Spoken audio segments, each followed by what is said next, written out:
So, thanks everyone. We've had our coin toss. Rebecca White is going to speak first with the opening statement. Thank you. Thanks, Kieran. Hello, everybody. This election's about two things: who's got the right plan to take action on the cost of living, and also who's got the best plan to set Tasmania up for a better future. That's a bit of feedback there. I'll just move. Tasmanian Labor government will make sure Tasmanians pay a Tasmanian price for our power. It'll be about putting Tasmanians first and the mainland second. This will save the average household $400 every year off their power bill. We'd also make sure that Tasmanians could once again own their own home, with that dream so far away for so many Tasmanians. Our game changer policy is about providing hope for people to own their own home again. Zero deposit, zero barriers, because if you can afford to pay your rent, you can afford to pay your mortgage. And supporting our health workers, making sure we can repair our health system, free degrees for health workers, making 500 health workers permanent, and building a new elective surgery centre in Newtown. After 10 years of a Liberal government, it's time for change, it's time for a better future, and I ask you to vote 1 to 7 Labor. Rebecca White, thank you. Premier, thank you. Thanks, Kieran, and thank you, Rebecca. Look, this election is about two things. It's about who has the plan to deliver the things that matter: cost of living, health and housing. It's also about, the second thing, about certainty and stability, and who is better able to deliver that certainty and stability. We've come a long way over the course of the last 10 years, from economic laggard to economic leader. But there's still more to do, and that's what our 2030 strong plan for Tasmania's future is all about. But there's also a lot to risk. We remember the dark days of the Labor Green minority government, where Tasmania went into recession, where 10,000 people lost their jobs, where a nurse a day was sacked for 9 months, and Tasmanians and young Tasmanians fled the state. We cannot afford to go backwards. We risk Tasmania going backwards if you vote Labor, Lambie, Greens or Independent. I reckon the best thing to do on Saturday is to vote Liberal. Mr Rockliff, thanks so much. We've got our first question, and it's from Tony. Thanks, Tony.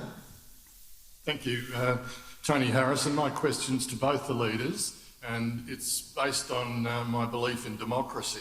The polls show that the major parties, Labor and Liberal, are probably going to get between 33-37% of the vote.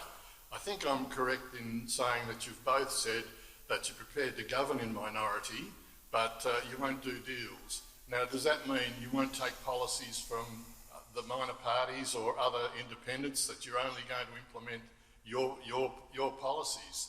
I think if other people are elected, surely the other 60-odd% of the Tasmanian population are entitled to have their views considered. Tony, thanks so much. Rebecca White. Oh, thanks, Tony. I've been really clear, and I think it's important that people know that if they're voting Labor, they can have confidence, if we're elected, that we deliver our plan, which is to take urgent action on the cost of living. It is to repair our health system. It is to build more houses.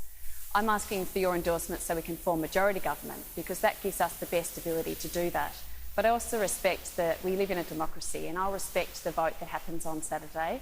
If that returns a situation where we can form government in minority, I've also been clear that we won't do deals with minor parties, we won't do deals with the Greens. I've been very clear that we'll work collaboratively across the Parliament, but we won't be trading away policies and we won't be trading away cabinet positions, because a vote for Labor is a vote for our plan for this state. Jeremy Rockliff. Well, firstly, thank you, Tony, very much for the question. And you mentioned polls, and the Liberal Party, by all the polls, are in striking distance of winning majority government. And so that's what I've been working so hard over the course of the last 5 weeks, and indeed over the course of the next 3 days, to deliver that certainty and stability that Tasmania needs and that majority government. I've been very clear from day one. I will not be doing a deal with the Greens. I will not be trading any of our policies of our 2030 strong plan for Tasmania's future. And I will not, absolutely, be doing deals with the Greens, or indeed around trading ministries as well. Tasmania deserves that certainty and stability, and we will not compromise, and we've never done a deal in the past. We won't in the future, and what Tasmania needs and deserves is that certainty and stability, and the Liberal Party is within striking distance, according to the polls, of achieving just that.